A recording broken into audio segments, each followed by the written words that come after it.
Bom, beleza, pessoal? Acho que eu já vou ir começando. Hum, Peraí.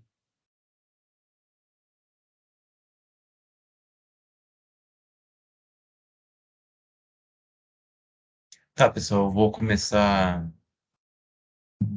expondo brevemente a respeito dos capítulos para a gente poder abrir a discussão.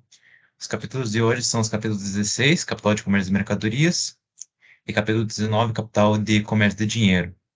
A gente achou mais interessante a gente conseguir incluir esse Capital de Comércio de Dinheiro, esse capítulo especificamente, porque ele constitui, de certa maneira, uma unidade do ponto de vista da processo que o Marx está querendo demonstrar no livro 3 de autonomização de formas funcionais do capital industrial, como capital monetário e capital mercadoria, em formas específicas e autônomas de valorização, nas quais partes específicas do capital, as quais desdobram subsequentemente em classes específicas na classe capitalista, né? E como essas funções acabam sendo desempenhadas por partes específicas da classe capitalista, ou seja, de funções de capitais, digamos, autonomizados nas funções de comércio de dinheiro e de comércio de mercadorias. Bom, abrindo inicialmente a discussão no capítulo 16, a gente tem a questão do capital de comércio de mercadorias, né?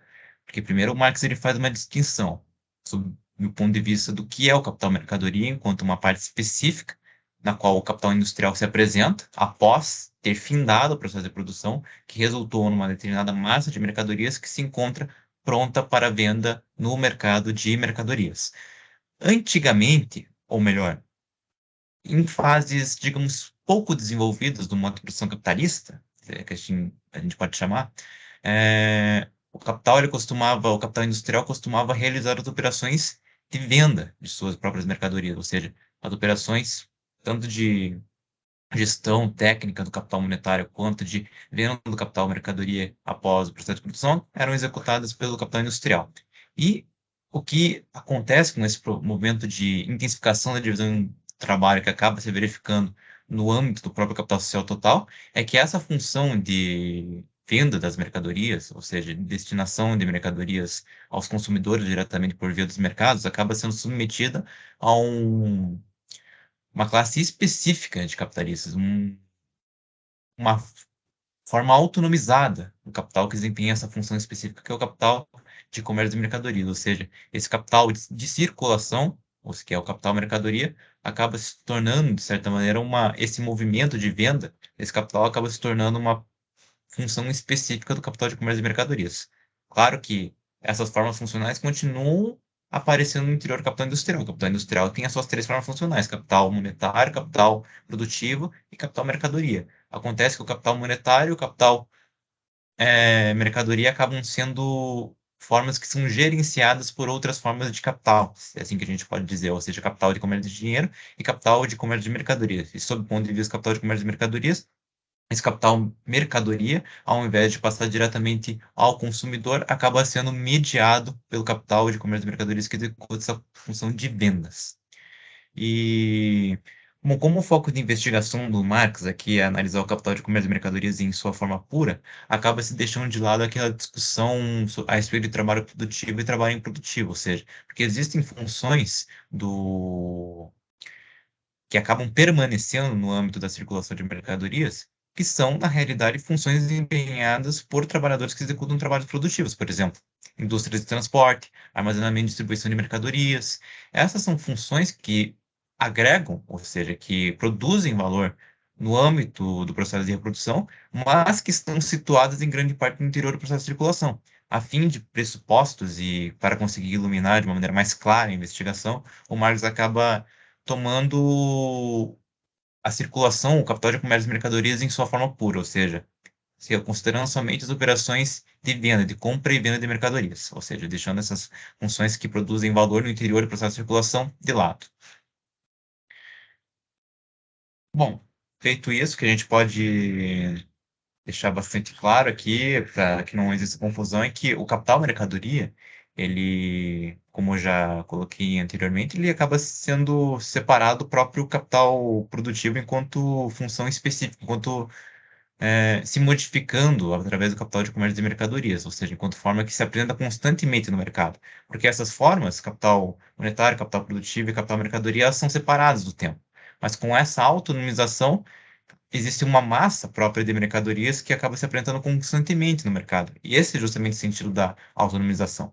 Com a diferença de que o capital de comércio de mercadoria se apresenta em suas formas funcionais, capital monetário e capital mercadoria, ou seja, não existe a função de capital produtivo, tal como a gente toma aqui, ao ser ignorado somente as funções associadas à indústria de transporte, armazenamento e distribuição de mercadorias. Bom, e aqui é muito bom a gente aprender o caráter do processo histórico nesse caso, porque essa função de venda é transferida do produtor ao comerciante, ou seja, ela é muito importante do ponto de vista enquanto processo histórico e do ponto de vista também quando a gente relaciona com a questão das crises do modo de produção capitalista. Porque se há um estancamento do processo de reprodução tomado em sua totalidade, o capital comercial ele acaba não tendo mais capacidade, digamos, para conseguir, num período em que há um estancamento de venda de mercadorias, ele não possui capacidade para conseguir absorver mais mercadorias que estão sendo produzidas pelo capital produtivo. Ou seja, na medida em que esses estancamentos acabam se verificando primeiramente no capital comercial, elas acabam sendo transmitidas enquanto estancamentos na produção também do ponto de vista do capital produtivo, na medida em que ele não consegue intercambiar num primeiro processo de metamorfose essas mercadorias ao capital de comércio de mercadorias, capital comercial. Assim, a gente pode perceber que o capital comercial de mercadorias, isso vai ser muito importante para a discussão que a gente vai fazer no próximo encontro, ele engendra operações que efetuam a mediação entre as funções do capital mercadoria no processo de circulação. Ou seja, o que era uma opção secundária, uma função secundária do capital industrial, acaba se transformando numa opção primária de uma classe específica de capital. E isso, por sua vez, vai ter um processo muito importante, porque a venda acaba se concretizando somente a partir do momento em que o capital comercial vende a sua mercadoria, realiza a sua mercadoria ao consumidor. Isso vai ser muito importante do ponto de vista da própria determinação dos preços de produção, na medida que o capital comercial acaba ingressando também com uma esfera específica das esferas nas quais a produção capitalista se projeta. E bom, outro ponto importante que a gente pode destacar aqui é que esse capital comercial acaba sendo grandemente estimulado pelo próprio, como a gente vai ver na descrição do capital de comércio de dinheiro, pelos estímulos que são gerados no interior do sistema de crédito, ou seja, desenvolvimento da função de meio de pagamento do dinheiro. Porque na medida em que o capitalista comercial pode obter as mercadorias por meio de promessas de pagamento, letras de câmbio, ele consegue, sem ter adiantado capital monetário, adquirir essas mercadorias por parte do capital industrial. Assim, se, por exemplo, ele fixa um determinado período de 2 meses, ele consegue, ao mesmo tempo, vender, realizar essas mercadorias nesses 2 meses e conseguir honrar os seus compromissos em relação a essas metamorfoses, que aconteceram entre ele e o capitalista industrial. E bem, a gente pode estabelecer 3 pontos fundamentais que a gente pode tirar desse capítulo, que, primeiro, que em consequência da divisão do trabalho que é verificado, o capital que era destinado para realizar somente operações de compra e venda é muito menor do que seria se o capitalista industrial tivesse de realizar essas operações por si mesmo. Ou seja, isso poupa uma grande magnitude de capital do ponto de vista do que seria necessário se não houvesse essa autonomização, ou seja, um ganho de eficiência no interior do processo de reprodução. O segundo é que o capital mercadoria efetua sua metamorfose com maior rapidez, associado ao primeiro motivo, e também associado a outros motivos que a gente pode estabelecer, por exemplo, concretamente, por exemplo, com questões muito práticas, como a questão da propaganda. Por exemplo, o capitalista industrial ele se dedica em grande parte ao iniciamento do processo de produção. Agora, o capital comercial ele pode se dedicar também a atividades de propaganda, etc., que aceleram em grande parte o processo de reprodução através da diminuição do tempo de rotação do capital, ou seja, estimulando o consumo mais rápido e mais pujante, do ponto de vista da capacidade de consumo da sociedade, digamos assim. E a terceira é que o capital comercial constitui uma agregação de muitos capitais em diversas esferas de produção, ou seja, o capital comercial ele depende da totalidade dos capitalistas produtivos, dos capitalistas industriais que estão inseridos nessa totalidade de esferas de produção, ou seja, ele não está associado somente a uma série, ou seja, uma vinculação com um determinado capitalista produtivo, mas com vários capitalistas, ou seja, depende do fluxo do processo de reprodução do capital social total, tomado como um todo. E bem, aí também existem questões como a questão da velocidade na qual se renova o processo de produção, questão da velocidade do consumo, que estão associadas à velocidade de circulação do capital monetário que é desembolsado pelo comerciante. E também a gente pode colocar algumas questões associadas ao fato da quantidade de capital comercial é necessária para segurar o processo de produção, ser tanto menor quanto mais desenvolvido é a função de meio de pagamento do dinheiro, quanto mais desenvolvido é o sistema de crédito. Isso vai ficar mais claro na discussão que a gente vai abrir a seguir a respeito do capital de comércio de dinheiro.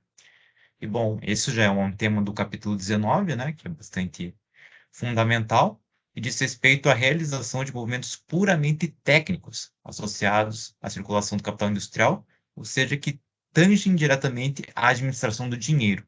E essa administração do dinheiro, essas funções técnicas, seja balanço patrimonial, atos de compensação, cobranças de pagamento, acabam sendo autonomizadas enquanto funções específicas de um capital, que é o capital de comércio de dinheiro, ou seja, uma parte específica do capital industrial, ou seja, antes o capitalista industrial mesmo que gerenciava o seu capital monetário potencial, ou seja, suas reservas de dinheiro de meios de circulação, meios de pagamento, agora quem administra são os capitalistas de comércio de dinheiro, que estão em grande parte concentrados nos próprios bancos, né? E esse capital, ele administra, em uma magnitude gigantesca, todos os negócios dos capitalistas industriais e dos capitalistas comerciais, ou seja, administrando as funções técnicas do dinheiro, do capital, de toda a classe capitalista tomada como um conjunto. E bem, aí a gente tem uma questão importante de um conceito que o Marx coloca, que é bastante fundamental para nossas discussões subsequentes, que é justamente a questão dos custos de circulação, né? Porque esse processo, ao mesmo tempo, assim como no caso do capital de comércio do dinheiro, poupa custos de circulação na medida em que autonomiza em uma determinada fração do capital, mas ele se expressa justamente por essa questão de custos que estão associados, por exemplo, de cálculos de balanço patrimonial, as de compensação, que são incumbências específicas desse tipo de capital. E além disso, além de fazer essas operações técnicas de cobrança, gestão, administração do dinheiro, ele está administrando uma parcela do capital que atua como capital monetário potencial, ou seja, ele administra a reserva de meios de compra e meios de pagamento e também do capital ocioso, que foi acumulado pelos capitalistas industriais e comerciais, mas que ainda não foi utilizado para investimento subsequente, além de administrar o processo de manutenção do tesouro.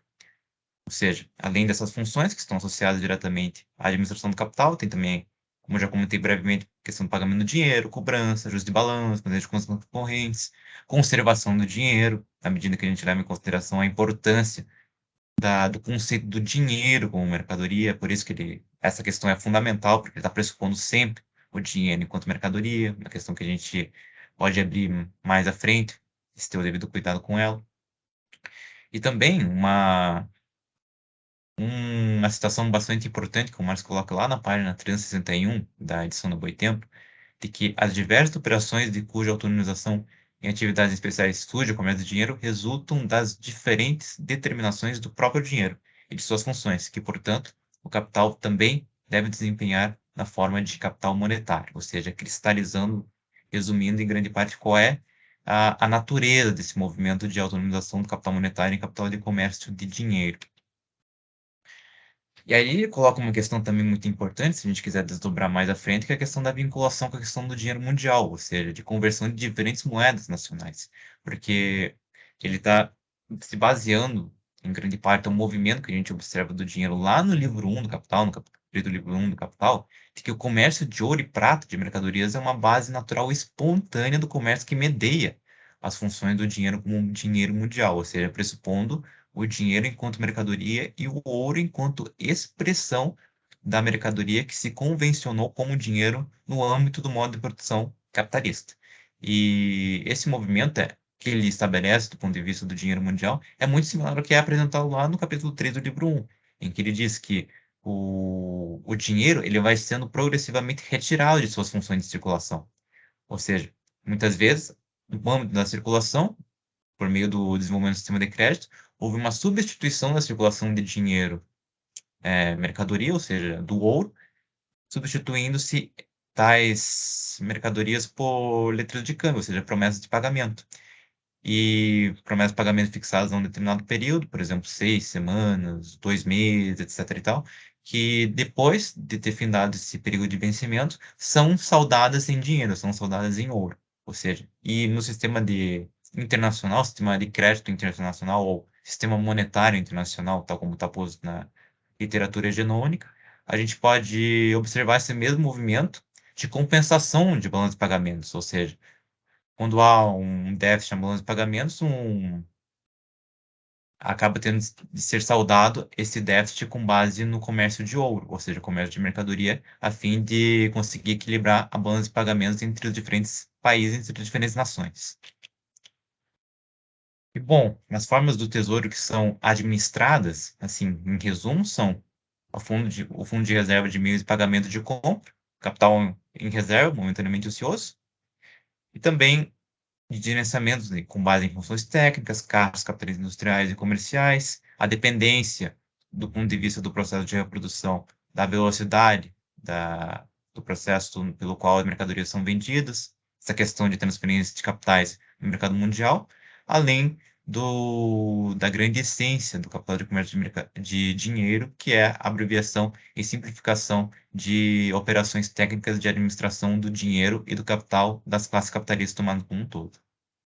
Ou seja, em termos mais gerais, a gente pode colocar a discussão desses dois capítulos nesses termos, e agora a gente pode abrir para discussão a respeito de eventuais dúvidas, eventuais desdobramentos, porque são capítulos que, de certa maneira, demandam um conhecimento prévio bastante elevado, né? Tanto do livro 1, a questão do momento do dinheiro, que na minha avaliação é talvez a discussão mais difícil que existe na teoria econômica marxista, e também dos movimentos de desdobramento do capital em diferentes formas funcionais, que a gente pega lá do livro 2, e também de eventuais desdobramentos que a gente pode ter nesse subsequentemente na avaliação, por exemplo, das formas mais desenvolvidas nas quais se apresenta o capital a juros, por exemplo. Tudo isso vai demandar o desenvolvimento que a gente está realizando agora.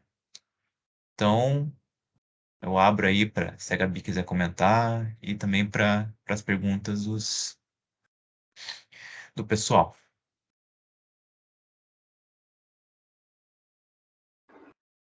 Não, na verdade, eu só queria comentar uma coisa, assim, Matheus, que é o que a gente está fazendo, assim, nesses capítulos, né?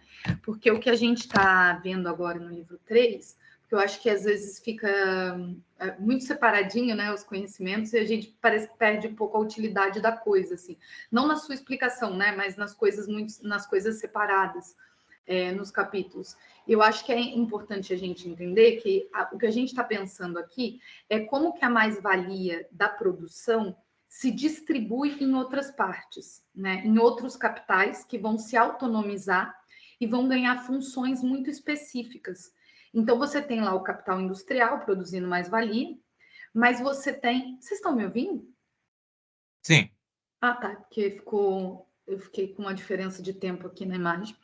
Mas você tem lá o capital industrial produzindo mais-valia, e você vai ter uma série de distribuição dessa mais-valia entre uma galera que faz coisas diferentes, né? Então, o que o Marx está dizendo aqui é que tem alguns capitais que vão se especializar em coisas. Por exemplo, o capital que vai simplesmente vender as mercadorias no mercado, né? Que é o capital comercial. Por exemplo, o capital que vai cuidar de toda a administração do dinheiro, emprestar dinheiro e cuidar, né, que seria aqui o banco, por exemplo, né, que vai fazer essas funções, ou aquele que vai... o banco é quem mais empresta, né, é quem está autorizado para emprestar dinheiro. E ele vai depois ainda falar, né, do capital rentista também, né, no final do livro. O capital fictício, a gente vai comentar, né, que seria esse tipo de especial de capital também como o Marcos coloca aqui, capital de comércio de dinheiro, né? Então, é isso que eu acho que, né, o Marx está explicando nesses dois capítulos essas autonomizações de funções dos capitalistas, né? Porque na sequência a gente vai ver como é que esses caras ganham esse dinheiro, como é que é o lucro deles, que cada um vai ser um lucro diferente. Então, quando o cara está na produção, e às vezes a gente tem meio que uma raiva do capitalista industrial, né, Matheus? Acho que parece assim, quando a gente fica só lendo lá o livro 1, a gente fica pensando, o capitalista industrial é aquele que extrai mais-valia, que terror. E parece que o Marx está muito longe do que é comum na nossa sociedade, porque com a divisão do trabalho também a gente vê menos o capitalista industrial e a gente fica vendo aí os bancos, fica vendo os caras que só vivem vendendo coisas e dizem que ganham dinheiro vendendo coisas, né? O Marx aqui no 16 está dizendo bem claramente que isso não produz valor, né?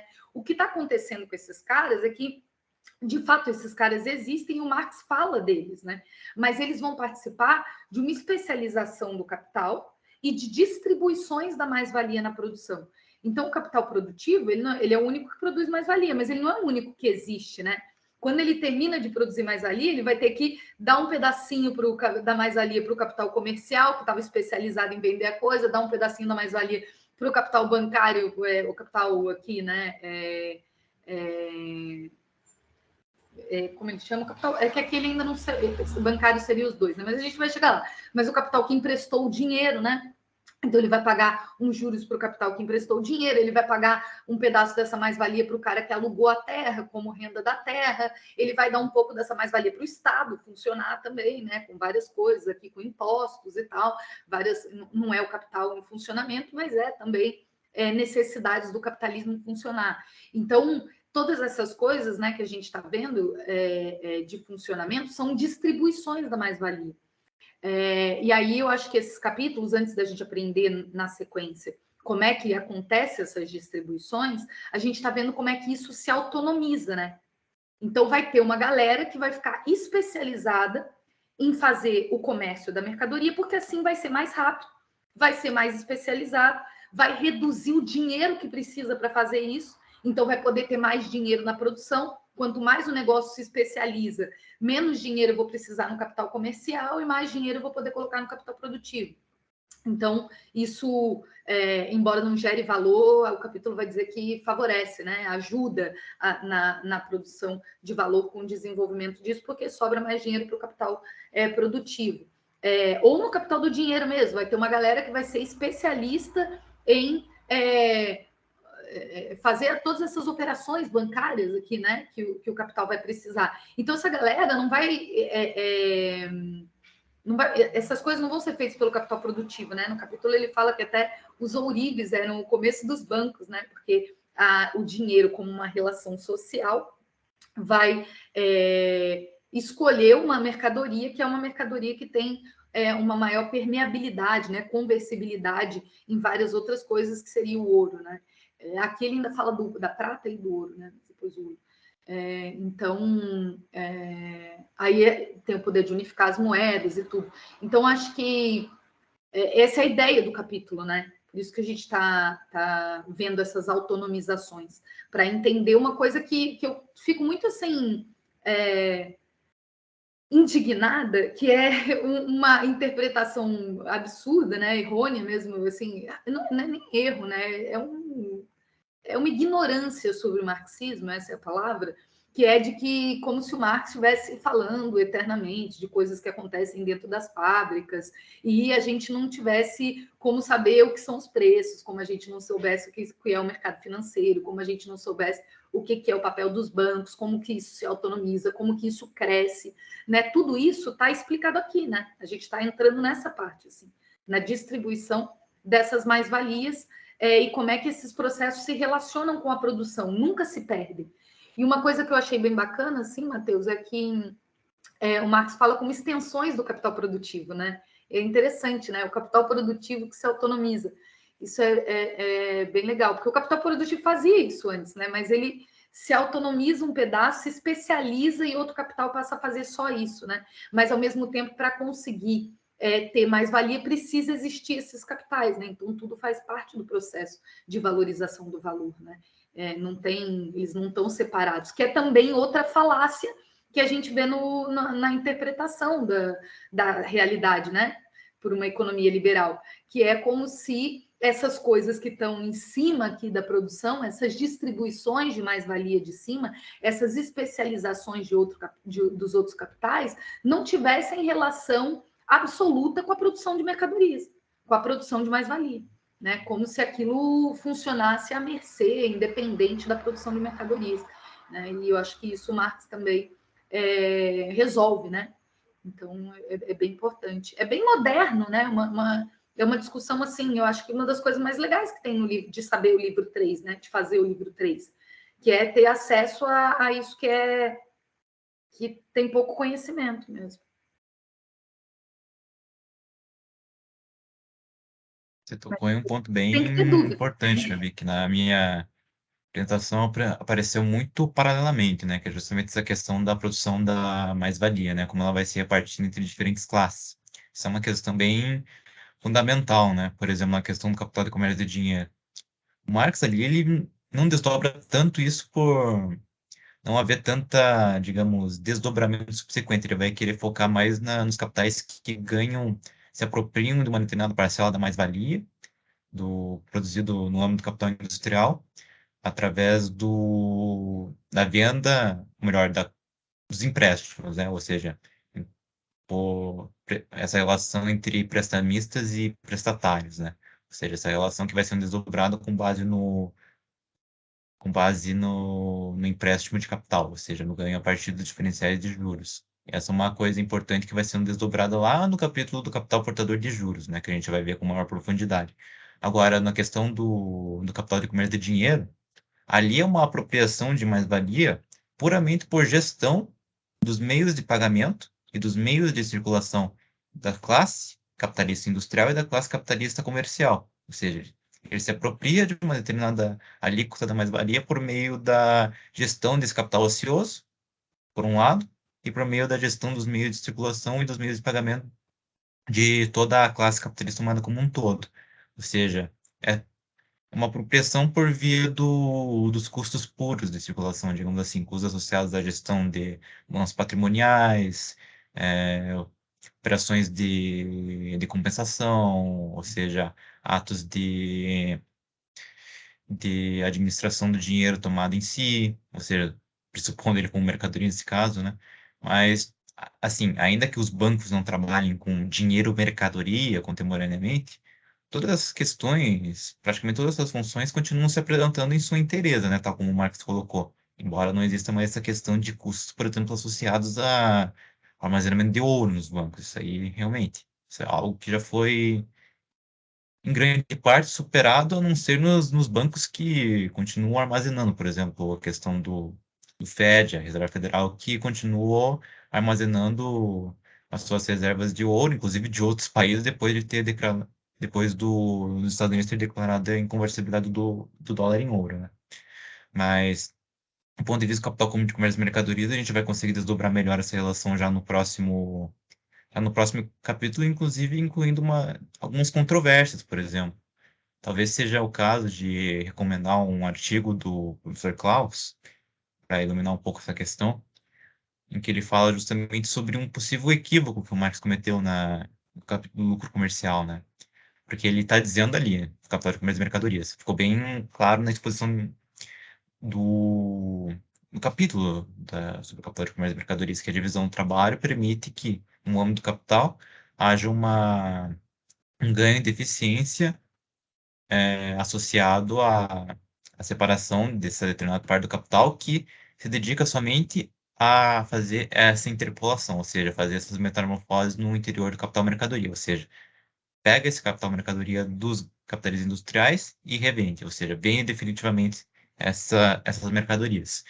E só que depois o Marx ele vai formular um exemplo em que pela apropriação da mais-valia pelo capital comercial, em que aparentemente, quando você insere o capital comercial, há um acréscimo do ponto de vista do preço da mercadoria, o que é contra-intuitivo, porque ele está dizendo que, na realidade, o capital comercial rebaixa os custos, porque ele é uma autonomização, ele é um ganho de eficiência.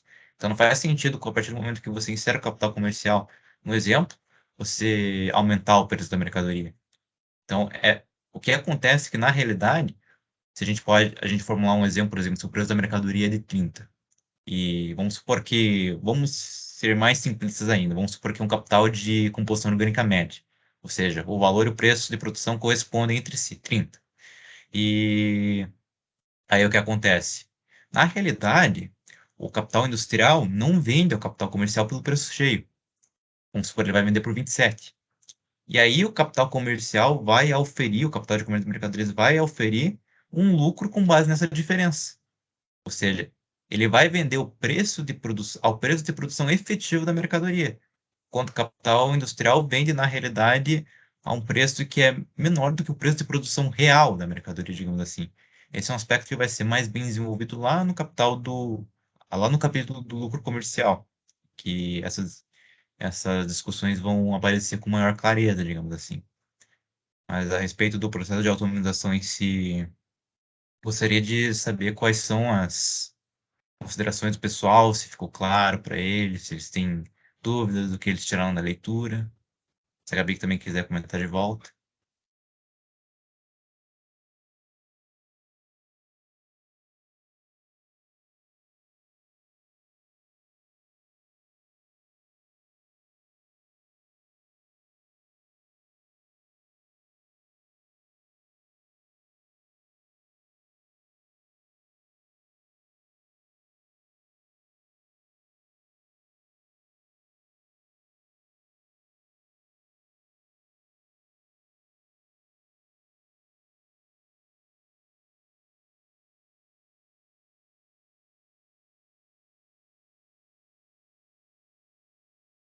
Nenhuma questão, pessoal?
Eu vou usar o tempo aqui então. Eu tinha uma coisa aqui que eu tinha lido esse capítulo um tempão atrás. E eu reli aqui, tem uma parte.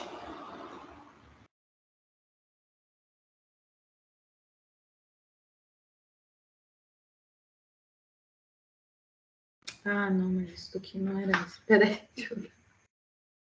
Se alguém quiser ir falando enquanto isso, pode falar.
Ninguém, gente?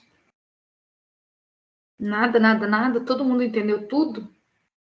Ou não conseguiram ler o texto? É impossível entender tudo desse livro. Então, o que aconteceu É, hoje foi que a jornada de trabalho então, né? submeteu nossos estudos, subordinou nossos estudos. Gente, vocês não podem desistir desse final, hein? Eu juro, é a parte mais legal. É a parte mais. Então, deixa eu comentar uma coisa com vocês. Boa noite, tudo bem? Boa noite. Tudo Eu Boa ótimo vou, noite, contigo. Lutane. eu vou seguir até o final, mas eu confesso assim, eu não tenho dúvida no seguinte sentido, tudo para mim é tão novidade que é como se eu tivesse ainda, assim, estou sendo apresentada ao assunto, entendeu? Estou esperando chegar no final para ver se eu consigo conectar as coisas. Então, de fato, eu leio, nem sempre leio. Hoje, por exemplo, não li e não assisti a aula gravada, né? Mas normalmente ou eu leio ou eu assisto a aula. Hoje não fiz nenhuma das duas coisas.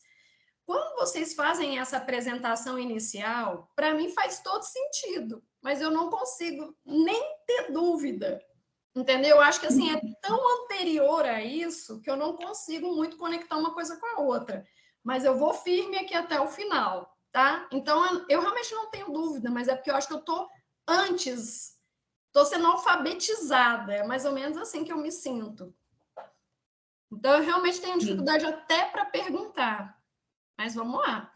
Não, mas eu acho também que, de verdade, assim, a leitura do texto é essencial, né? Sem ler o Sim, texto, não tem como a gente avançar, assim.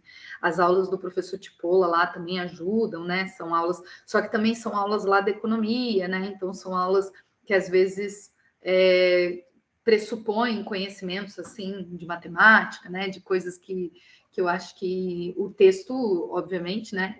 Até ele concorda, é melhor do que o vídeo, né? Então, realmente, a leitura do texto é essencial para a gente avançar aqui, né?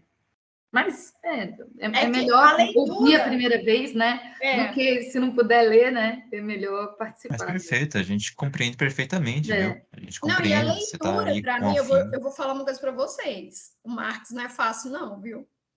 Gente, que coisa difícil de compreender. Tem hora que eu fico me perguntando assim: será que eu fui alfabetizada direito? Porque não tem cabimento. E quando entra a matemática, então.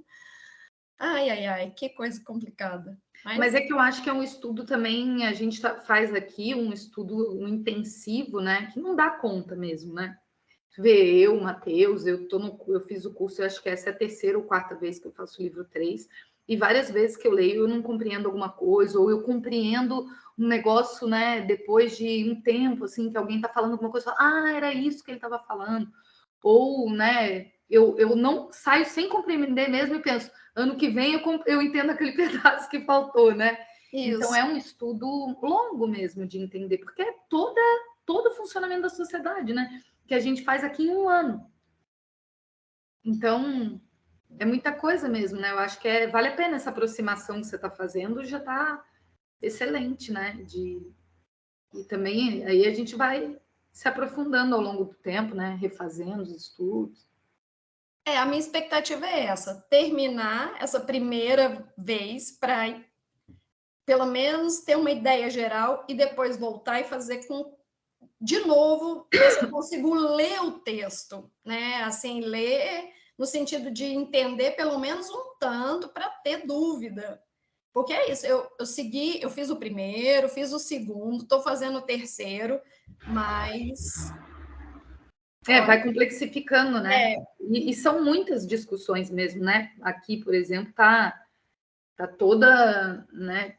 Todo o capital comercial, todo o funcionamento dos bancos, né? É muita coisa. Tem coisas que pressupõem que eu acho que assim, Matheus, eu acho que uma das partes mais difíceis do texto é quando ele retoma a concepção de dinheiro, né? O conceito de dinheiro do livro 1, mesmo dinheiro como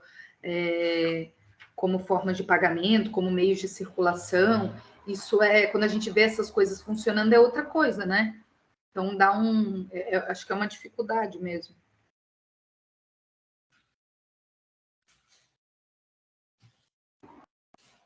É, isso é verdade, porque é um acúmulo de muita coisa, né? Agora tá começando a recuperar temas que são os mais complicados, digamos assim, do próprio livro 1, né? O tema do dinheiro.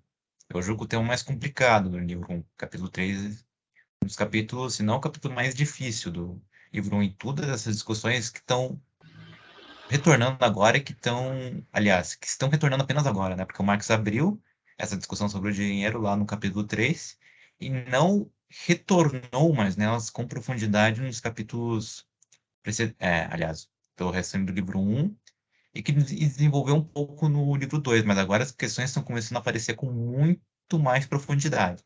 E isso realmente acaba gerando um nível de dificuldade realmente maior. Mas a gente compreende perfeitamente, viu, Lohane? O importante é você estar ali com afinco, sempre tentando manter o padrão, e o fato de você manter até o final já é muito gratificante mesmo. E vamos lá.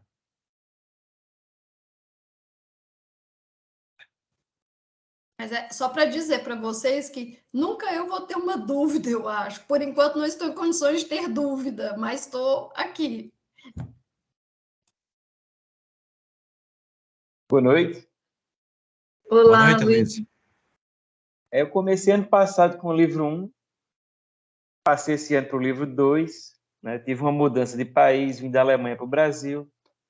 Estou trabalhando no Tribunal do Júri como defensor público. Eu chego essa hora, assim, já estou bem exausto. Às vezes eu tenho dificuldade de lembrar o que foi feito. E esse resumo que vocês dão no início é um estalo assim, excelente para a gente rememorar, porque eu vou lendo durante a semana, aos poucos, né? Até agora eu estou conseguindo ler tudo.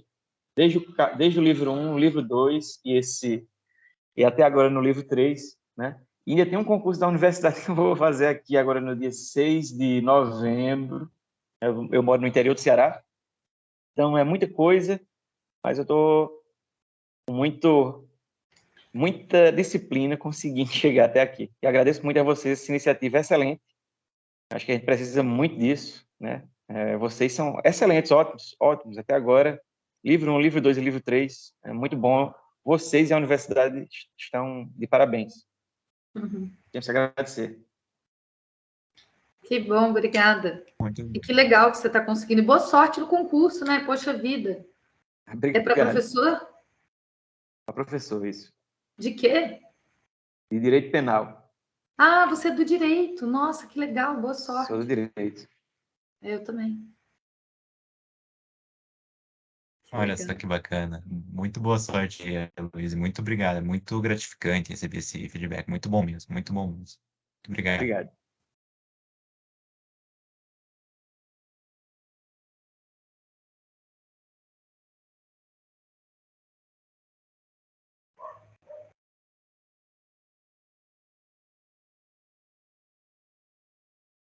Mais alguém, gente, queria comentar alguma coisa? Porque acho também não tem problema, assim, se... Opa, Oi. o Emerson. Emerson. Tá mudo o seu... Acho que O abriu... microfone está desativado. Desculpe. Acho que é a primeira vez que eu estou aparecendo aqui esse ano, assim, dando as caras, né? Eu também sou um sobrevivente aí das 3 etapas, e é uma área que eu me aproximei por curiosidade, a princípio, né? Primeiro dia que eu fui lá fazer o curso, no início do trabalho, há 2 anos e pouco atrás, eu ia entrar no livro 2, né? Muito ingenuamente, falei, vou entrar no livro 2, que é o que cabia no meu horário. Daí estava o pessoal lá, eles foram orientando, a Rosane, que é minha companheira, está aqui do lado também, até hoje ela nem entrou lá, falei, mas pode entrar, né? E aí a gente lê junto, hoje a gente está aqui, a gente tem uma edição que é da Civilização Brasileira, e a gente fez a leitura. Então, desse processo todo que eu vejo, que a gente começa a ter mais ou menos como a Lohane falou ali, a gente começa a ter uma aproximação com os conceitos, né? Por exemplo, hoje quando a gente fala mercadoria, dinheiro, mercadoria, a gente consegue entender um pouco do que está acontecendo. E eu pelo menos faço assim, para mim é irresistível tentar ligar com a realidade que eu vivo, né? Que eu tô inserido nela, né? Eu sou professor, trabalho com educação nas prisões, então esse momento de pandemia foi bem desgastante, mas naquele momento da pandemia que a gente estava em home office, a gente tinha mais tempo para estudar. Agora a gente está tentando inserir essa continuidade, se a gente ficou parado no primeiro semestre aí de participação no grupo, agora quando está entrando no segundo, a gente está fazendo um esforço para ser sobrevivente nisso. Hoje, depois de 2, 3 encontros que a gente não conseguiu ler, só tentou acompanhar, hoje a gente conseguiu ler o capítulo 16. Né? Mas é uma leitura que realmente a gente vai percebendo as lacunas que a gente tem, né? Tem certos termos que são mais difíceis, que tinha que ir lá no livro 1, no livro 2, dar uma relida, no próprio livro 3, que ele faz referências, né? Então, mesmo assim, eu entendo que, para mim, eu vou tentar sobreviver mais ou menos como a Lohane, até onde eu conseguir, né? E eu vejo que quando vocês contam as histórias aí do processo que vocês tiveram de aproximação com esse conhecimento, a gente vê que é o processo normal de conhecer uma concepção de economia, uma concepção de funcionamento da economia na perspectiva do capital, né? Que eu acho que me interessa me aprofundar, mesmo que seja difícil agora, né? Não quero fugir dela, quero encará-la e fazendo como eu conseguir. E quem sabe na próxima vez eu consigo aprofundar um pouco mais, né? Mesmo agora que teve um feriado grande, aí a gente até se programou para ler e aprofundar, a gente teve outras coisas aí que a gente não conseguiu conciliar, né? E hoje eu falei, não, eu até saí mais cedo lá do meu trabalho, eu fico às vezes um pouco a mais lá, e hoje vim mais cedo e tentamos fazer aqui essa retomada aqui de estudo, né? Então, eu estou mais ou menos como a Lohane, não vou fazer pergunta de uma coisa que eu ainda não entendo bem, vou perguntar o quê, né? Só para mostrar que eu sei fazer pergunta, não vejo valor nisso, né? Acho que o mais importante é eu estar ouvindo, acho que as explanações de vocês realmente são interessantes, né? Para a gente começar a se situar um pouco mais no funcionamento do capital, né? Do capitalismo. Então, acho que eu gostaria de deixar, até para não ficar só o meu nome ali, vocês entenderem com quem vocês estão, de alguma forma, interagindo aí, né? E não é um menosprezo, mas é um respeito que a gente não vai ficar falando só por falar, né? Tá? Beleza.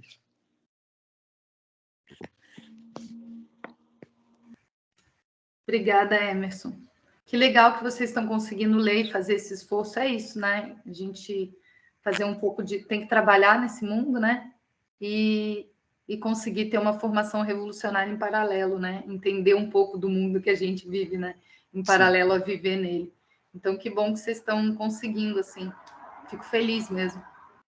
Porque aqui o nosso grupo também, acho que poucos são só estudantes, né? O que eu acho muito legal, sinceramente, né? Porque a gente conseguiu avançar assim, com as leituras do Capital para gente diferente, né? Pessoas que estão trabalhando, pessoas que vão usar isso, né? Como a MEI, por exemplo, que vai usar na pesquisa, né? Mas então tem um pouco de tudo aqui, né? E aí a gente vai levando tudo junto, assim, né? Devagar. Mas o importante é que tá. Não tem como sair também sem não ter aprendido alguma coisa, né? Aprendeu muita coisa, né? E quando a gente escuta, né?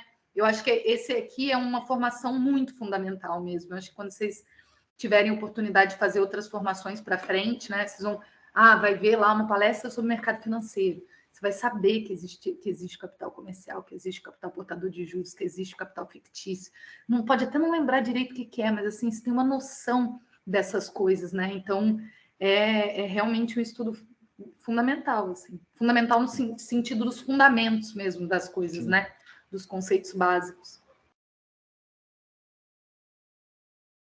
Perfeito, é isso aí, viu, Emerson? A gente fica muito feliz com esse acompanhamento de vocês, com essa batalha diária e com o fato de vocês conseguirem conciliar com o estudo. Isso para nós é muito gratificante, muito importante mesmo. Beleza.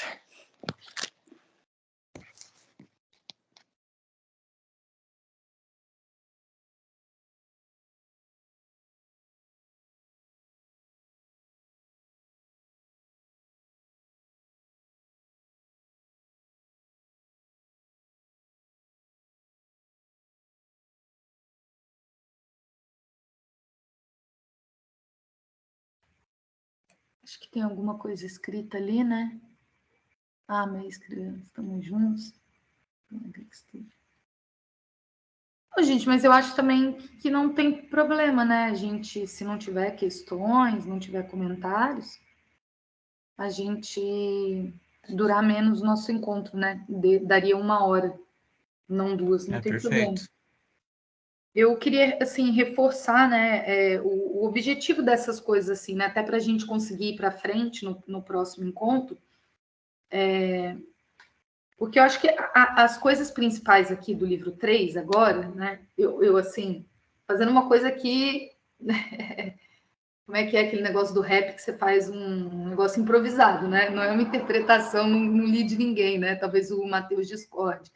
Mas, assim, eu acho que as grandes coisas que tem aqui para mim no livro 3 é, primeiro, a explicação dos preços, né? A transformação dos valores em preços, porque até então a gente tinha estudado, tinha entendido com o livro 1 que as coisas se trocam por seu valor, e lá no capítulo 9 a gente vai ver que elas se trocam por seus preços de produção, que são médias, né? Feitas pelo custo de produção daquele empregador individual, mais uma média da taxa de lucro que se dá pela concorrência internacional. Então, esses são os preços que as coisas se vendem no mercado, que não são iguais aos valores, né? Que quase não combinam com o valor, mas que são construídos a partir do valor, né? Porque é a partir do custo da produção. Então, é custo com em cima taxa de lucro, né? Fruto da concorrência. Então, acho que essa é uma das grandes coisas. Depois os preços de mercado vêm em cima disso ainda, dizendo que tem uma variação de oferta e demanda, né? Então, Marx dá conta também da oferta e da demanda, né? Em cima desses preços de produção. Eu acho que isso seria uma grande coisa desse livro em relação, assim, aos outros, né? A gente saber que tem uma teoria de preços e como é que os preços aparecem, né? Como é que, porque às vezes a gente fala, as coisas trocam por valor, mas você fala, tá, mas como é que explica de repente o preço do negócio cair demais, né? E aí a gente fica, será que estava certo aquele negócio lá da teoria do valor, né? Então, eu acho que saber que o Marx tem uma teoria de preços é importante, né? Que isso se constrói com os preços de produção e depois com a taxa média de lucro e depois os preços de mercado com a oferta e a procura. E a outra coisa é isso que eu comentei aqui no começo, né? Que é esse caminho que a gente está fazendo agora, que vai desembocar nesses 2 próximos capítulos também, que a gente vai ler na semana que vem, que é como existem outros capitalistas especializados que não produzem mais valia, assim como o capital produtivo, né? Aquele capital que está lá na fábrica, na indústria, no escritório, né? Contratando numa jornada de trabalho, com um trabalho necessário, trabalho excedente, se apropriando da mais-valia absoluta, da mais-valia relativa, mais-valia extraordinária, né? Não tem só esse capital industrial, mas tem também outros capitalistas que se especializam em funções para fazer funcionar o capitalismo, né? Então, uma dessas funções... Vocês estão ouvindo bem? Tô. Oi, Carol, será que se tu tirar a tua imagem não melhora o áudio? Porque não sei para os outros, mas para mim tá cortando o tempo todo. Ah, tá cortando? Eu posso tirar. Oi, estão me ouvindo? Tá. Vamos testar um pouquinho mais? Tá cortando? Tá, para mim tá, mas pode ser que seja a minha internet, né? Alguém poderia dar um feedback aí? Para mim não tá cortando, não. Tá tranquilo. Para mim também. Eita, então é Para sua. nós também aqui não está cortando, está vindo bem, bem claro, bem. Eita, também, então é a sua. Então o problema é aqui. Mas Tenta tá bom, vou tentar ligar, continuar. desligar. Bom, então vou abrir meu vídeo aqui de novo. Mas o que eu estava dizendo é que essas especializações do capital que vão participar da mais-valia, né? Então, elas não vão criar mais-valia, mas elas vão receber um pedaço da mais-valia. Quem são essas pessoas? O capital comercial. O que é o capital comercial? O capital que vai realizar a mercadoria, né? Então, eu, no capital produtivo, produzi essa caneta, e essa caneta tem uma quantidade de mais-valia nela que eu produzi. Só que para eu ganhar o dinheiro, eu preciso vender essa caneta, preciso realizar ela, né? Para que eu recupere mais dinheiro do que aquele dinheiro inicial que eu coloquei no processo, né? Para eu fazer D, M, D', né? Vendendo, né, mais dinheiro, M', né? Porque é mercadoria com mais valia, e dinheiro aumentado também quando eu vendo. Então, eu preciso vender. Só que não sou eu, capital industrial, que vou fazer esse processo. Eu até posso fazer, o Marx vai dizer nesse capítulo que anterior aqui, né? Foram 2 hoje, que o capitalista fazia esse processo inicialmente, né? Na história. Só que essas coisas vão se especializando. Por que se especializa? Porque é mais rápido. porque tende a ser um processo mais produtivo, um processo mais eficiente, e eu até gasto menos tempo se eu tiver aqui um capital comercial que vai só pegar canetas, pagar esse capital industrial e revender aquela caneta. É isso que o capítulo estava dizendo, né? A gente vai ter a metamorfose da mercadoria em dinheiro 2 vezes. O capital industrial pega a caneta, né, que é mercadoria, vende para o capital comercial, e aí, né, ele recebeu o dinheiro, então eu consigo converter mercadoria em dinheiro. Só que aquela mercadoria, né, que continua sendo mercadoria, não acabou o processo, porque ela não se realizou de fato, né? Ela vai se realizar de fato quando ela for vendida ao consumidor final, que pode ser tanto a gente, um consumo improdutivo, como um consumo produtivo, porque essa caneta pode ser comprada por um escritório que produz valor, que é outro lugar produtivo de se trabalhar, né, que está na produção de determinada mercadoria, lá, por exemplo, serviço jurídico, no escritório de advocacia. Essa caneta vai ser meio de produção naquele escritório, né? Então, aquele capital comercial que comprou um monte de caneta para vender, ele vai ter que vender de novo esse monte de caneta, né? Então, ele vai de novo transformar caneta em dinheiro e ficar com mais dinheiro, né? Então, esse é o primeiro capítulo, é o Marx explicando como é que essas coisas, né? Como é que esse capital comercial vale a pena ele viver, né? Vale a pena ele se especializar, porque ele vai tornar o processo mais produtivo e ele vai conseguir fazer esse processo tão importante que é a realização de mercadorias, tão importante para ter no final a mais-valia, né? Ele vai dizer, esse cara do capital comercial, ele não produz mais-valia. Ele está vendendo uma mercadoria, uma caneta que vai ficar com mais dinheiro no final, porque essa caneta já tem dentro dela mais-valia, ela já está valorizada, né? E por isso que ela vai custar mais. E no capítulo seguinte, a gente vai ver exatamente como que ele recebe, né? Como que fica a distribuição da mais-valia entre o capital industrial e o capital comercial. E a gente vai ver também, depois, como é que fica a distribuição da mais-valia entre o capital industrial e o capital do comércio de dinheiro. Porque o que é, né? Dá para pensar no nome, né? Capital comercial não precisa decorar, né? Tipo, é o comércio de coisas, né? De mercadorias.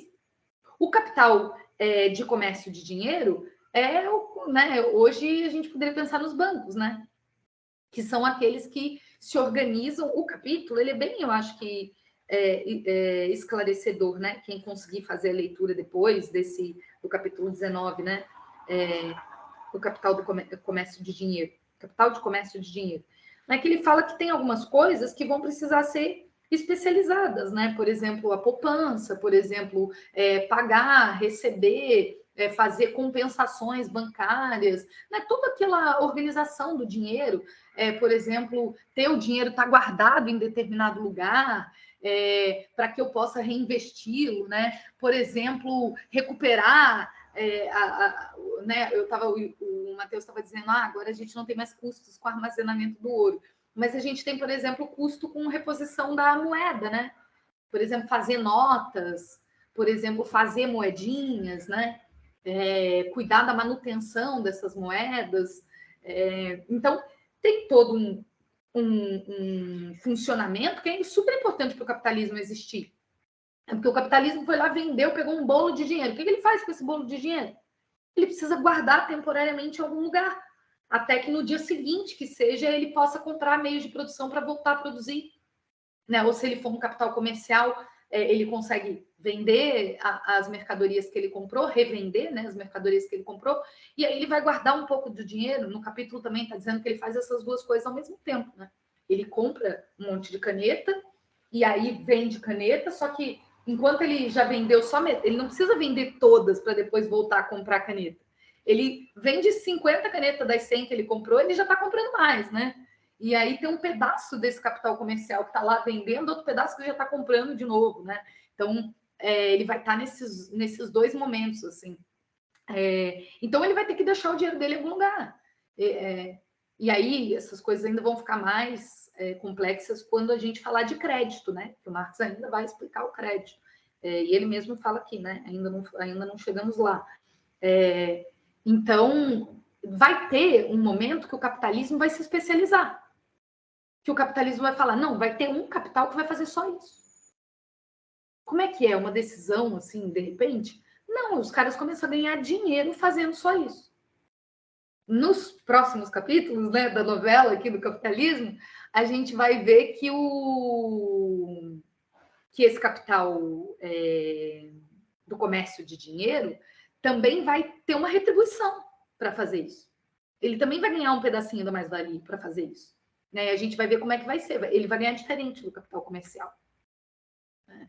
E aí vai ter um outro capital lá, que é o capital de renda da terra, que vai ganhar dinheiro só com a propriedade das coisas, né? Porque, por exemplo, esse capitalista produziu caneta, ele precisa gastar.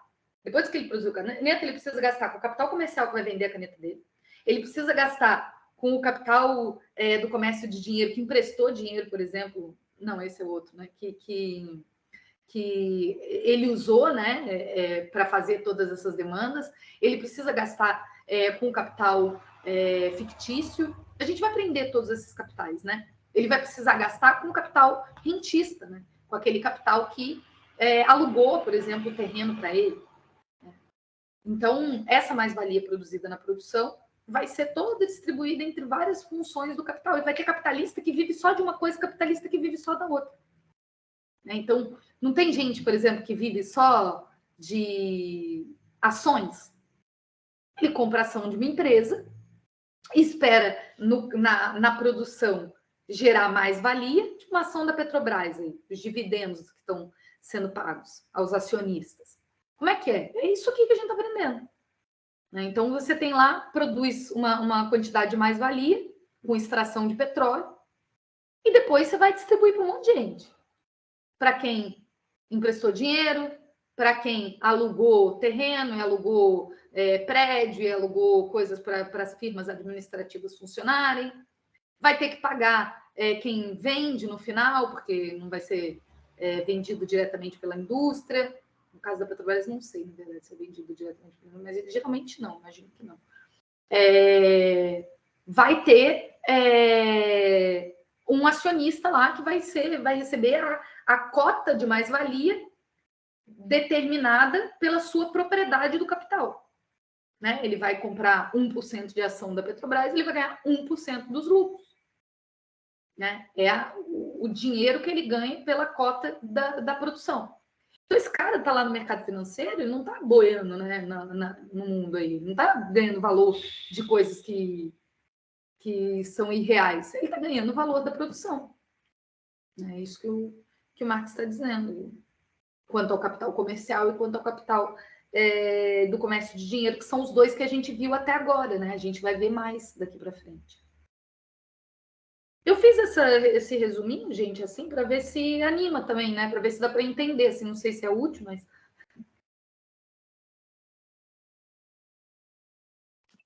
É muito útil. É muito útil porque quando você sai do campo mais teórico, que é uma explicação de como funciona, e você começa a conectar com coisas da realidade, você vai tendo mais parâmetros para entender o que está acontecendo, que linguajar é esse, da onde que ele foi construído, o que ele está tentando explicar, né? Eu acho que é importante. E realmente, as últimas vezes, depois que a gente começou a estudar o capital, a gente foi vendo alguns economistas falando e realmente a gente começa a ter mais familiaridade com alguns termos que eles vão usando. Né? É uma aproximação, a gente não domina o conceito para fazer uma fala, para fazer até perguntas, mas a gente já se sente menos ignorante em relação àquilo que está sendo falado, sendo mostrado, vai começando a entender um pouco mais isso. Né? Mas a fala é bem, bem enriquecedora.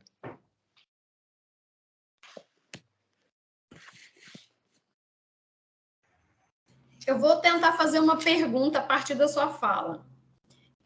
Como é que isso se dá assim? Entendi, a mais-valia ela existe, ela é criada, produzida na produção. E uma parte dessa mais-valia é repassada para o comércio, para os bancos, né? Ela não é produzida na circulação. Ok. Mas como se dá na prática, assim? Se o capitalista não entende de mais-valia, né? Como é que... então isso aqui me deu X de mais-valia, então eu vou ficar com X menos 2 e o comércio vai ficar com um pedaço disso e o banco vai ficar com mais um pedaço. Como é que isso se dá na realidade? Se ninguém entende de mais-valia e nem explica a realidade a partir dessa categoria. Sim, legal, Lohane. A gente vai ver nos... Oi? Faz sentido essa pergunta?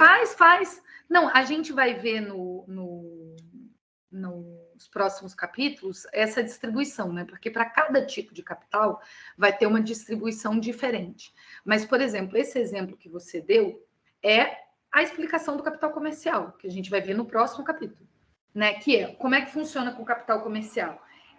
O capitalista ele não faz essa conta assim de mais-valia, né? Mas ele faz uma conta de lucro, de taxa de lucro, né? Que é quanto que ele vai ganhar depois de produzir com determinadas condições de produção, pagando os trabalhadores tanto, comprando matérias-primas, né? Todos os meios de produção, maquinaria, tal, pagando o desgaste dessa maquinaria, o que lá no livro 2 ele vai separar, né, de capital fixo e capital circulante. Então, ele tem um capital fixo que ele paga o desgaste, e ele tem um capital circulante que ele vai ter que repor em cada momento de rotação do capital, né?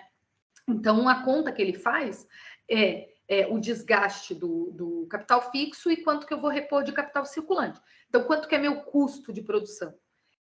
Esse custo de produção, vendendo uma mercadoria determinado, eu sei qual mais ou menos que é o preço médio no mercado, porque esse preço médio vem de um custo médio que os capitalistas têm com uma taxa média de lucro. Então, ele sabe mais ou menos que ele tem que produzir a tanto para que ele ganhe mais ou menos tanto, vale a pena produzir e consiga vender no mercado. Ele faz essa conta de trás para frente. Por isso que eu acho que o livro 2 é super útil para pensar na contabilidade do capitalista. Então, por exemplo, essa caneta, né? Ele não vai fazer uma conta assim de quantas horas de mais-valia eu tenho aqui nessa caneta, né? Mas ele sabe, né, que a exploração do trabalho é a forma dele intensificar os lucros dele na produção. Ou ele barateando os custos de produção com, por exemplo, tentando achar matérias-primas mais baratas e tal, né? Que pode ser uma possibilidade também. Mas vamos imaginar aqui que essas outras coisas são estáveis, né? Esse capitalista vai olhar para essa caneta e vai falar, ele faz a conta ao contrário, assim, né? Então ele fala, puxa, essa caneta está sendo vendida a mais ou menos R$2 no mercado. Então, para eu ganhar mais ou menos R$1 por caneta, que é uma coisa que faria valer a pena o meu investimento nessa empresa, eu tenho que produzir uma caneta a R$1, né? Se ela vale 2. Eu tenho que produzir a 1 para vender a 2, que é mais ou menos o preço que eu consigo vender no mercado, e eu ganhar 1 por caneta. Porque se eu ganhar 1 por caneta, eu coloco tanto de dinheiro aqui, tantas canetas que eu vou produzir. Se eu ganhar 1 por caneta, me dá aí uma taxa de lucro mais ou menos de 12%, que é a média do mercado. Por que ele está escolhendo fazer caneta? Porque a concorrência faz os capitais andarem entre a produção e também entre o capital comercial, também entre o capital fictício, também entre o capital rentista. Então, você tem lá 100 milhões de reais, você pode comprar um monte de terra e pôr para alugar e viver de renda. Alugar e colocar capital rentista. Você pode colocar numa indústria de caneta e vendendo a caneta mais ou menos por R$1, se tudo der certo, numa média, você vai ganhar a mesma coisa mais ou menos que a terra. Você pode emprestar dinheiro para os outros. Colocar dinheiro lá no banco e virar dinheiro de empréstimo. Você ganha o quê? Juros daquele dinheiro. Com uma taxa de juros. Então, como tem concorrência entre os capitais, a tendência é que essa taxa de lucro seja equilibrada. Tem um equilíbrio, né? Porque se o cara que está emprestando dinheiro está ganhando muito mais, todos os capitais fogem para lá. Chega uma hora que não precisa mais emprestar dinheiro. Se o cara que produz caneta está bombando, todo mundo vai para caneta. Chega uma hora que não está mais precisando de tanta caneta na sociedade. Então, isso faz equalizar a taxa de lucro, né? Criar uma média. Então, o capitalista, quando ele tem um dinheiro, um capital, ele escolhe que capital que ele vai ser. Claro que às vezes não é fácil, não dá para você virar banqueiro, né? É difícil, tem umas coisas assim, ou entrar na indústria do minério. Tem umas coisas que você precisa de muito capital para entrar. Então, isso tem alguma restrição dessa mobilidade dos capitalistas. Mas a concorrência faz os capitalistas escolherem para onde eles vão, porque tem uma taxa média de lucro. O cara que escolhe ser um capital industrial, então ele está procurando essa taxa média, porque ele não é burro. Senão, para que ele vai fazer um esforço todo em produzir caneta se ele emprestar dinheiro para o governo e ganhar juros da dívida pública, ele ganha mais dinheiro? Ele só vai produzir caneta se produzir caneta der mais dinheiro que o lucro certo ali do governo, né? Ou o risco que o governo tem em não pagar, qualquer coisa assim, né? A Selic diminuir, total, né? Então, ele faz um estudo de onde ele vai pôr o capital dele. Ele pode ser vários tipos de capital, porque tem várias funções de capital para o capital no capitalismo, né? Que é isso que a gente está vendo aqui, essas funções. Então, ele escolheu o capital produtivo, né? Voltando aqui ao nosso exemplo. Ele escolheu produzir caneta e ele sabe, ele está buscando uma taxa média de lucro, porque senão ele ia para outro lugar. Para ele ganhar essa taxa média de lucro, ele precisa vender a mercadoria, ter um preço de custo daquela mercadoria que, somada à taxa média, ainda seja vendível assim no mercado, né? Porque senão ele tem um preço de custo super alto e quer ganhar a taxa média, a mercadoria dele fica super cara e ninguém vai comprar. Então, o que são os preços de produção? É o custo mais a taxa média de lucro. Porque as mercadorias no mercado aí estão mais ou menos com o custo médio que as coisas são produzidas, o custo médio que é produzir caneta, o cara entra nesse daqui, essa daqui é uma Live, a marca. Esse cara entrou nesse coisa aqui, ele sabe, ele produz isso daqui em 22 minutos a custo de tal. O cara que não consegue fazer isso, que não está meio na média, a BIC produz a 23 a custo de tal, a outra produz... Tem uma média ali na produção desses caras, né? Então, ele sabe que para ganhar aquela média de taxa de lucro, ele tem que ter determinado custo de produção para conseguir vender na média dos preços de produção no mercado. Então, ele faz o cálculo ao contrário, né? Quando ele consegue fazer isso, né? Ele consegue produzir, ter um custo de produção, colocar a taxa de lucro em cima, fazer um preço de produção. Se tiver estável a oferta e a procura iguais, que é raro também, mas quando a oferta e a procura estão iguais, não tem preço de mercado. O preço de mercado é igual ao preço de produção, porque o preço de mercado é uma variação de oferta e procura em cima do preço de produção, que é custo e mais-valia. O Marx vai dizer, inclusive, no livro 3, que é assim que a gente já passou, que ele vai dizer, olha como é que a mais-valia fica escondida. No livro 2 ele fala também. Porque quando o capitalista compra a circulação, né? Ele compra, desculpa, o capital circulante, ele recompra as coisas que ele gastou num processo produtivo, ele gastou o desgaste da máquina e comprou de novo matéria-prima e trabalho, e colocou na produção. E sai uma caneta, ele tem a impressão que o valor veio de tudo, e não só do trabalho, né? Isso mistifica o trabalho, o Marx vai dizer, né? Só que as matérias-primas, né, os meios de produção, eles só têm na mercadoria o custo do seu desgaste. Eles têm um valor aqui, aquele valor aqui é distribuído em várias canetas e você coloca no produto o preço da coisa. Diferente do trabalho, que você não coloca no produto o preço da coisa. Você coloca no produto o preço do trabalho mais um pouquinho, né? Porque o trabalhador não vai, senão não faz sentido para o capitalista, o que ele vai ganhar? Se ele te pagar o que você produziu para você. Né? Ele vai colocar ali no trabalho o preço do trabalho mais uma coisinha, né?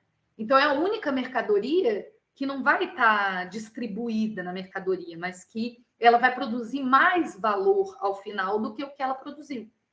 Então, eu vou ganhar um salário lá de R$2.000, mas na verdade eu produzi 4. E 4 significa um montão de caneta, né? Então, essa mercadoria produz mais valor. Esse mais valor fica meio que misturado nas coisas, né? A gente se perde mesmo, como você falou, né? Mas o capitalista sabe, uma coisa que ele sabe mesmo, é que ele tem que baratear os custos de produção. Porque se tem uma taxa média de lucro, que ele não pode mexer porque é fruto da concorrência. Não é ele sozinho que consegue diminuir ou aumentar. O que ele pode fazer? Ele pode diminuir o custo dele. Como? Explorando o trabalho, aumentando a extração de mais-valia extraordinária, mais-valia absoluta, né? Aumentando a jornada de trabalho, intensificando, pagando salários, às vezes, abaixo do valor de reprodução. Por exemplo, estando ali um pouquinho à frente dos outros capitalistas na produtividade, conseguindo diminuir um pouquinho o custo de produção, que é a mais-valia extraordinária, né? Então, ele fica fazendo essas estratégias de mais-valia. Mas a gente estava falando do quanto que ele dá para o capital comercial, né? Então, essa era a pergunta. Mas, então, chegou lá a caneta, né? Ele vai pegar essa caneta a R$2. Esse é o valor da caneta. Que ele consegue vender no mercado. O Marx vai dizer, a gente vai ver no capítulo seguinte, que o capital comercial ele participa de uma distribuição da mais-valia, retirando mais-valia do capital industrial, do capital comercial. Então, ou seja, ele produziu a 2, ele vai vender a 1,90. Ele vai dar um pouco da mais-valia que ele tinha direito para o capital comercial. E o capital comercial, então, vai comprar 1,90 e vender a 2. Porque lembra que aquele cara sabia que lá no mercado tinha que estar a 2? Só que ele não vai conseguir vender a 2 para o capital comercial. Ele vai vender a 1,90, o capital comercial vai lá no mercado, compra a 1,90 e vende a 2. Parece que o capital comercial ganhou alguma coisa. Mas, na verdade, o preço de produção daquela mercadoria era 2. E quem perdeu foi o capital industrial, que cedeu uma parte do seu lucro, né? Que é mais-valia. Ele não pensa assim mais-valia, porque ele acha que vem de tudo. Mas nós sabemos que vem do trabalho. Porque todas as outras mercadorias só têm desgaste. Só o trabalho que coloca mais coisa na produção, né? Só o trabalhador, que o custo dele é menor do que o que ele produziu. A máquina, o custo dela é igual. A matéria-prima, o custo dela é igual, que vai para a produção. Só o do trabalhador que recebe menos. Né? Então, esse é um exemplo, né? Que a gente vai ver na aula que vem. O capital portador de juros já vai ser outro jeito de receber, entendeu? A gente vai começar a ver agora os jeitos de receber. Entendi. Inclusive, você deu uma explicação bem parecida com essa umas 2 aulas atrás. Acho que alguém perguntou, enfim. Mas a minha questão é assim, ó, aí a gente está pressupondo que já existem pessoas produzindo canetas e vendendo canetas. Então, você fala, eu vou entrar no mercado de caneta, porque eu já sei que caneta é mais ou menos vendida por R$2 no mercado, não é isso? Mas vamos imaginar que eu vou vender uma coisa... Eu tive uma grande ideia de um produto e esse produto se vende, é a primeira vez que isso vai aparecer, né? O primeiro automóvel aí que foi, sei lá, criado, baseado no quê? Se não tem taxa média de lucro de automóvel ainda. Como é que esse cara, tudo bem, ele gastou comprando matéria-prima, ele gastou contratando trabalhadores, ele teve todo esse gasto, mas a quanto ele pode vender esse primeiro automóvel que vai ser lançado agora no mercado, se ele não tem outros concorrentes para poder basear aí em que média isso é vendido? Tá. Não, a primeira coisa, assim, Lohane, é que isso é uma exceção, né? Porque o capital, ele é o valor, né? Quando a gente fala se as coisas se vendem pelo seu valor, o valor é uma coisa social. Você pode ver até que no Marx, todas as vezes, ele até coloca a história do negócio para ver como é que o negócio só começa a funcionar quando tem um certo desenvolvimento do capitalismo, né? Nesse capítulo mesmo ele fala, antigamente o capital industrial, ele mesmo vendia diretamente. Antigamente eu não tinha um banco fazendo o papel do capital de venda de dinheiro, né? Essas coisas só conseguem se estabelecer desse jeito, só conseguem ganhar autonomia depois que existe um certo nível de desenvolvimento do capitalismo.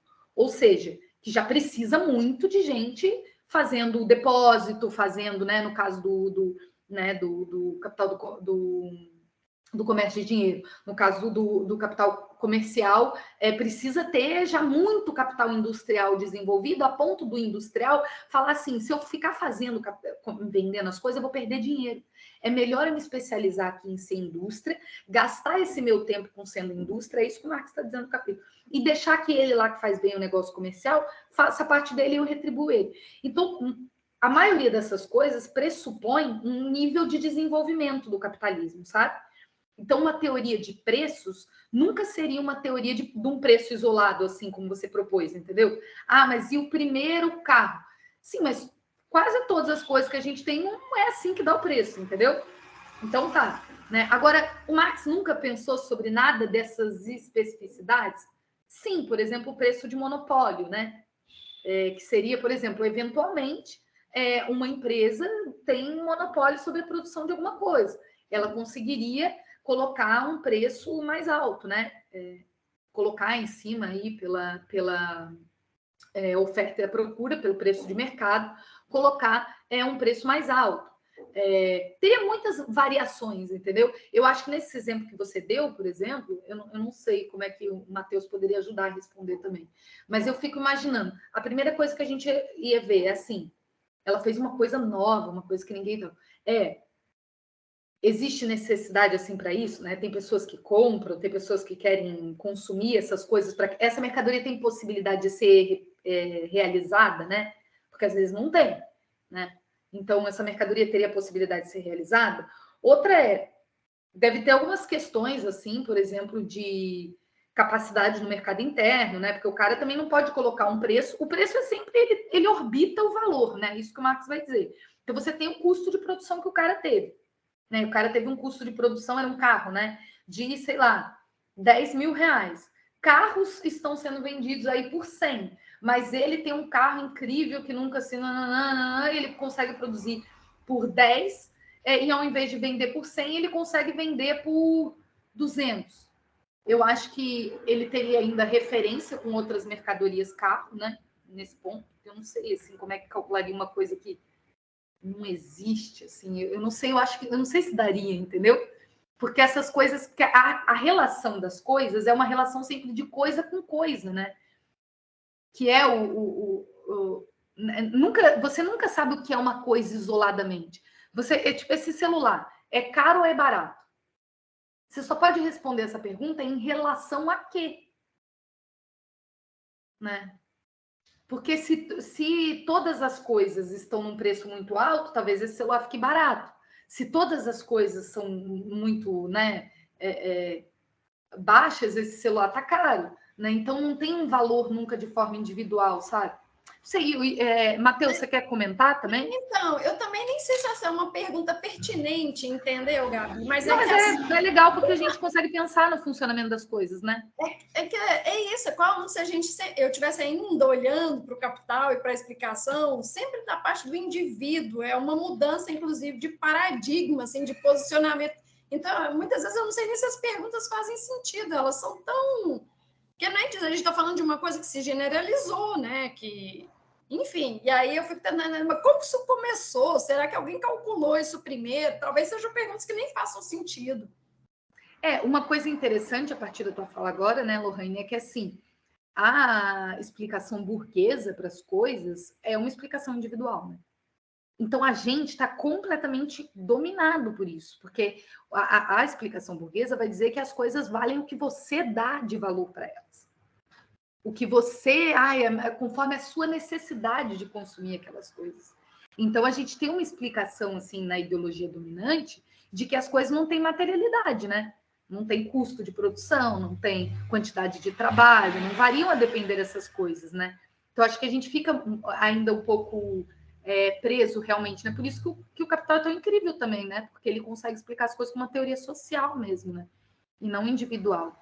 Sempre não tem como fazer o valor de alguma coisa de forma individual. Mas, Matheus, você quer...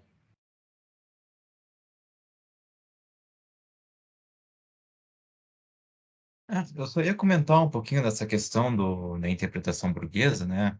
Que, assim, a interpretação da teoria neoclássica a respeito da valoração das mercadorias, ela tem como base a questão da avaliação do custo de produção, por exemplo, a questão da contribuição de cada fator de produção. Para a teoria neoclássica, enquanto expressão da consciência hegemônica, que é a ideologia burguesa, os fatores de produção são remunerados de acordo com suas respectivas produtividades. O que eu entendo por fator de produção, melhor? O que a teoria neoclássica entende por fator de produção? Capital, trabalho, terra. Cada um tem a sua produtividade. Cada um engenera sua respectiva contribuição ao processo. Ou seja, cada um tem de ser, nesse sentido, remunerado por sua respectiva produtividade. Então, é nesse sentido que o trabalho, essa teoria não existe exploração na força de trabalho. Não existe tal coisa porque o trabalho está sendo remunerado de acordo com a sua respectiva produtividade.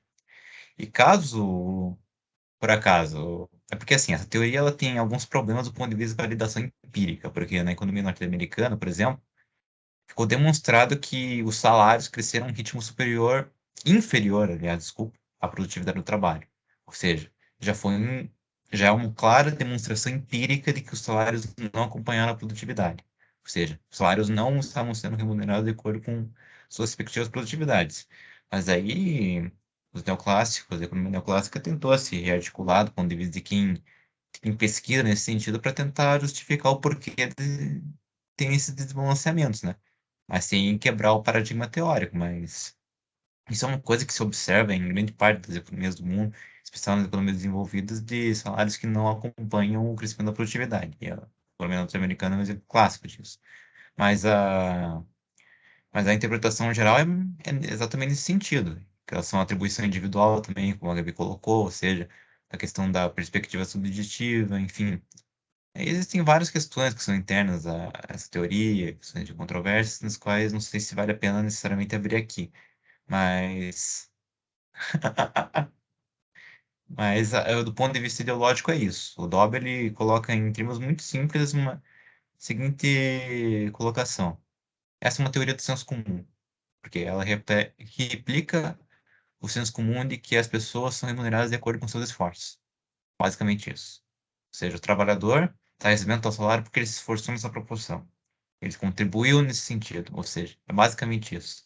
Essa é a concepção de senso comum que acaba sendo refletida na teoria hegemônica da economia política, se a gente pode falar assim, essa questão de isolar a política, né?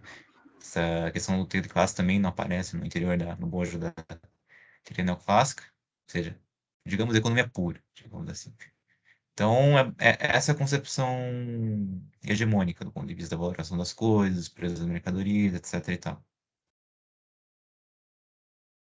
E aí o lucro seria a retribuição do patrão, né, Matheus? Sim, exatamente. O lucro é a retribuição na contribuição do capitalista, Do o capitalista. juro, enfim. Mas você queria falar alguma coisa sobre essa questão assim dos preços, Matheus? Porque eu fiz ali um freestyle Os aí, preços em qual e sentido? eu não sei se tinha alguma correção também, alguma coisa sobre o que eu Não, falei. não, não, nenhuma. Tranquilo.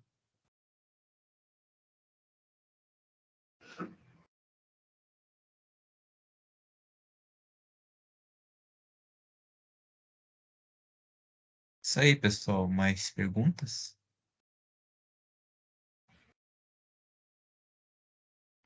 Não havendo mais, a gente já pode ir encaminhando.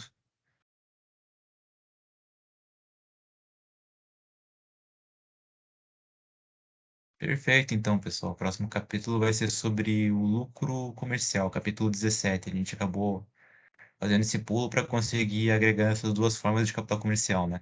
Agora a gente vai voltar para avaliar especificamente o lucro do ponto de vista do capital comercial, para depois ir abrindo as formas baseadas na acumulação com base em juros, né? Ou seja, as formas de capital portador de juros, se desdobrando em capital bancário, capital fictício, etc. e tal. E é isso, pessoal. Tá bom, gente. Boa noite, então. Até semana que vem. Boa Boa noite noite. a todos, pessoal. Boa noite. Tchau, tchau, Até a próxima Matheus. semana. Tchau, tchau, Gabi. Tchau, tchau, pessoal. Tchau, obrigada. Até.